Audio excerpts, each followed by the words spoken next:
So let us move forwards now. So before we move forwards,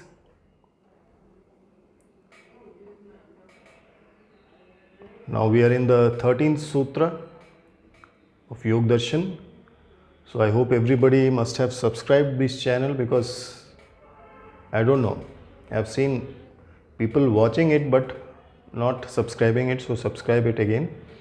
So let us go now. So we have seen what are vrittis. Now we have seen what are the ways to stop those vrittis, that is Abhyasa and Vairagya. And in the last or in the previous sutra, we have very clearly understood very deeply that what is the meaning of Abhyasa and what is the meaning of Vairagya. What is Abhyasa? What is repetition? What is sadhana? How it should be done? Whether yamas, niyamas are needed or important in the field of yoga or not, or only asanas are important and you can just teach few asanas and you can call yourself as a yoga teacher.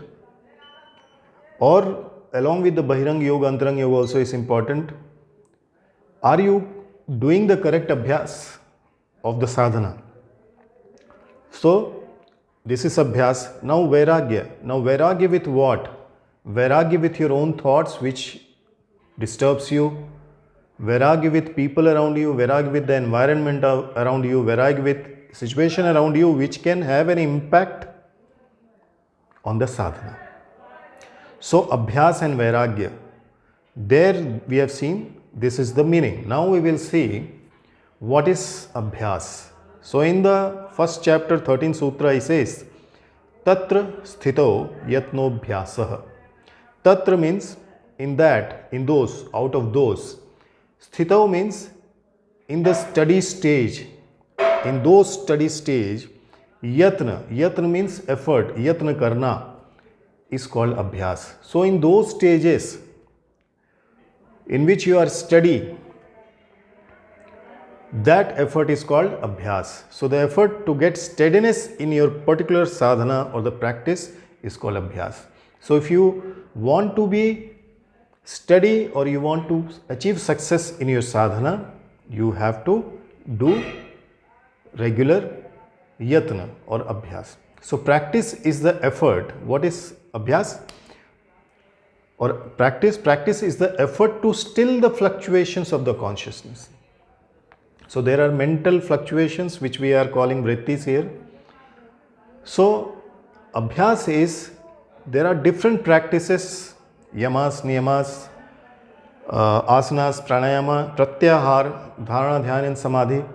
So practice is what? Abhyas is what? Abhyas is the effort which will help you to totally still all the fluctuations of your consciousness or the chitta, and then move towards silencing it.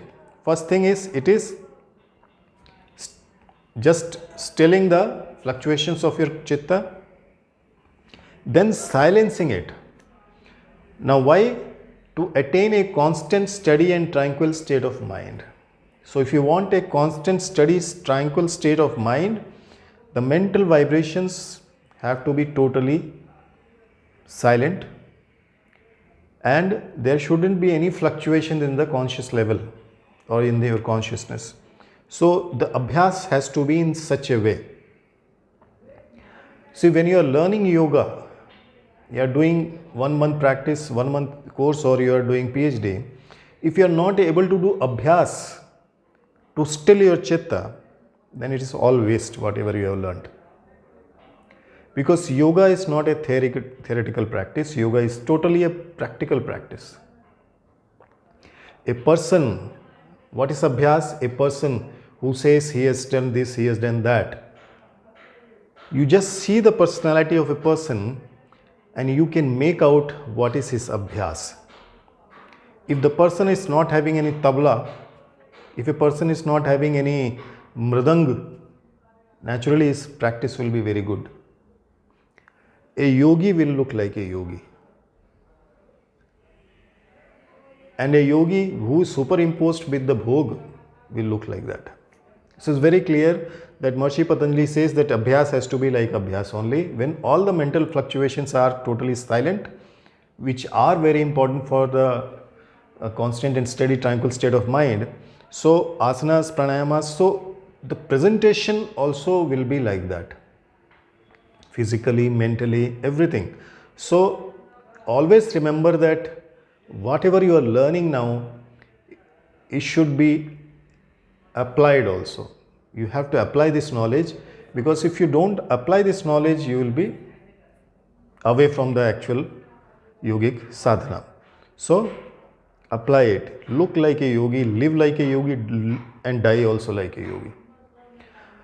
Now, in order to free the mind from the fluctuations and oscillations and to reach the state of steadiness, so if you want to completely see that your mind is free from the fluctuations, your states or vrittis and oscillations, and to reach the state of steadiness, to reach the state of nirodhavastha, the practitioner is advised to practice intensely all the principles of yoga from yamas to dhyan. So people who only talk about the meditation, people those who talk only about the calmness and steadiness, have to understand that unless and until you practice it and apply it in your own life, you will not be able to achieve the success in yoga. I hope this sound, external sound, is not disturbing you, because again your mind has to be on my words, not on the external disturbances. So if you want these fluctuations to totally stop or still, and you want to reach the steady state of mind, that is nirodhavastha, the practitioner is advised to practice intensely all the practices of yoga and the yogic principles from yamas till dhyan. So first analyze yourself whether you are practicing yamas till dhyan or not. If you are practicing it, then you are on the right path. If you are not practicing it, start doing it. So in this sutra, Patanjali explains effort to concentrate the mind as practice.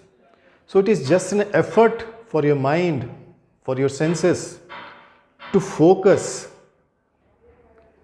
is called practice. Yatna. You are doing yatna. So Maharishi Vyasa explains concentration as peaceful flow of mind when it has become free from all its fluctuations, states or vrittis. The effort to secure this place or state is practice. So the effort to secure the stillness or steadiness of your mind is called Abhyasa. So Maharishi Vyasa very clearly says that concentration, explains concentration or Abhyasa as peaceful flow of mind, where there is no disturbance in the mental states or chitta, when it is free from all the chitta vrittis, and whatever effort you are doing to reach or to acquire that stage is called the practice. So not in words again, because people, they talk ki yes, this is this, but application you can see in their own life. So this is about Abhyasa. So next, Maharishi Patanjali very clearly he talks about how this Abhyasa should be practiced. Now we have understood what is Abhyasa. Yatna karna is Abhyasa. The effort has to be done to get the steadiness. Now how this Abhyasa has to be practiced? So in the 14th chapter, next chapter, he says, in the next sutra basically, not chapter, in the next sutra he talks about the practice as Satu Dirghakal Nairantarya Satkar Sevito Dridabhumi. So we will go in detail what he is thinking or what he wants to say in this sutra, because people say ki, I told you in the previous sutra also that many of my disciples in the previous classes or workshops, they ask me that you awaken our kundalini or so many things, not realizing that you haven't started the sadhana itself. Whatever you have learnt and whatever you have done till this time, it is just your not even abhyas properly. There is still one big thing remaining, which is called vairagya. And abhyas also, the way Maharishi Patanjali says, has never been practiced. It has never been practiced from your side. To complete one Kundalini sadhana, it takes 21 to 22 years. In 3 months, 4 months, 2 years, you can never. And moreover, you have hundreds of other things which are condensed in the form of chitta vrittis. You have associated signs and symptoms with the chitta vrittis. You have kleshas. You try to disturb the normalcy because of ignorance what you have. So chitta vritti is very, very complex thing. And if you want to really understand, because there are many people who have realized also, and in our workshops we give the same recipe to everybody. How you are taking it depends on you. It remains the same. So important is the vairagya. So we have seen the vrittis, we have seen the abhyas and vairagya. Now we have seen the abhyas. So now we will see how this abhyas has to be done. I told you for 22, 23 years. In 2 years you can never. And no guru will do a Shaktipat on you because you are not so great, or you have not done anything in your life. That, and why a guru should do that? It is not needed, na? Why his bad things should a guru should acquire on his life? And there is no need for that, because it is your karma, you have to develop. So do abhyas properly, whatever is told by your guru, because guru always remains a guru, remember that. And disciple always remains a disciple, irrespective of anything, any activity, any action. So whatever sadhana you have started, if you have stopped it because of your kleshas or chitta vrittis, start it once again. Start it once again, do intensely, and then with your abhyas and vairagya you will get success. So Maharishi Patanjali talks about this abhyas. So now how this abhyas has to be done, we will see in the next sutra.